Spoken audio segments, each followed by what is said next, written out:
Hey guys, Dry Socket here. I want to do a quick video because I just picked up a new toy. I wanted to show it to you guys. I will do a shooting review on it later in life, but I just got me a Sharps rifle.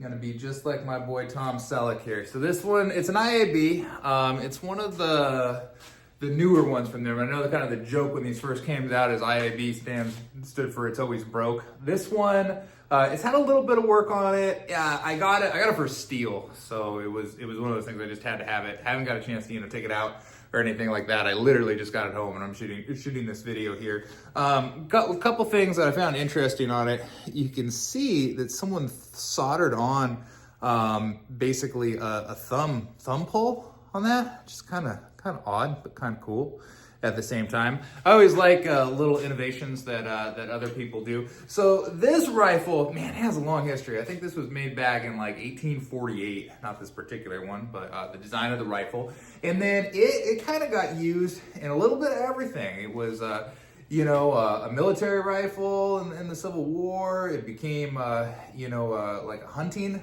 rifle, and it was chambered in some crazy calibers, like 50, 110, and crazy stuff like this. This is 4570, so it's one that, I should be able to find brass for it relatively easily, and I can get regular loads for it. So this is technically, you should shoot black powder through a Sharps, like that's the point. But if you want to go smokeless, you can. I would get probably ammo that is like trapdoor ammo that says that on it would be good. But most, like if you buy just store-bought factory loads of whatever, it's loaded down a little bit. So you could use a factory, 4570 in a trapdoor rifle. It's probably gonna be fine. Like they kind of make it that way. So unless you're getting like specialty hunting loads or something like that, don't put that through it. But you would be safe. But you should load your own, or you should find ones that are at least trapdoor or cowboy loads here. So let's check this out. So these were renowned for their accuracy,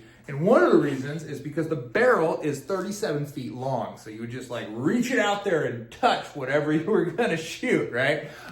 Heavy. This thing is very heavy. I didn't measure, but the barrel is over 30, I think. Maybe it's like 32 is my guess. We could get a tape measure out and see. Let's check what we got here.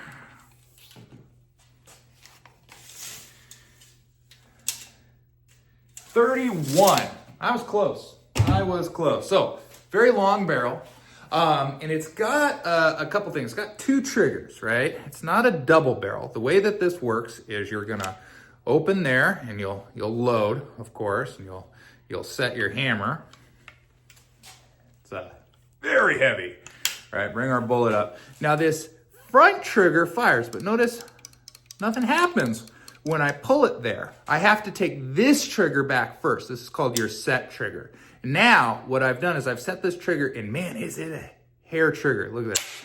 Boom. Barely touch it, and it's ready to go off. And that is another thing that's really helpful in accuracy. We have a tendency to, when we, pull or do a trigger pull, other things move, especially when we're, working with a very long barrel there. The slightest movement down here creates more movement up here, and we can get off target. So the idea that having that ultra hair trigger, I just barely touch it, I can get that bullet on target a lot better. And I'm probably aiming at like a buffalo or something, so I've got a little bit of room to wiggle there, but probably not a whole lot. It's got a tang sight. This one doesn't look like the best tang sight in the world. I'll probably replace that. If you watch Django, the mid sights up here are really cool. Might get one of those bad boys, and then it's just got a little blade at the end. We'll change something out to having a spirit level and probably something with cool apertures or whatnot. Some fun stuff to put on this gun. But like I said, I got it for a steal today. I didn't steal it. I got it for a steal, but I just wanted to show it off. I'm really excited about it. I'm kind of just going off of memory of what I know about one. I shot one in Boy Scouts one time, like 1,000 years ago, and that was like the coolest thing I ever shot. And that was like black powder, and it was great. First black powder anything I shot. And I hit the steel that I was aiming at. That's how I got hooked on old cowboy guns. But anyway, since then, like Tom Selleck made this gun famous by always having it next to his mustache. No, by being in a movie called Quigly Down Under. I think there was a couple Quigly movies, but Quigly in it, he was a marksman, and he would use a gun like this. You'd usually want to put this up on like sticks or something like that, because holding this thing is just, I'm going to end up shooting the floor. It is heavy. So having shooting sticks or shooting from a rested or seated position would be good there as well.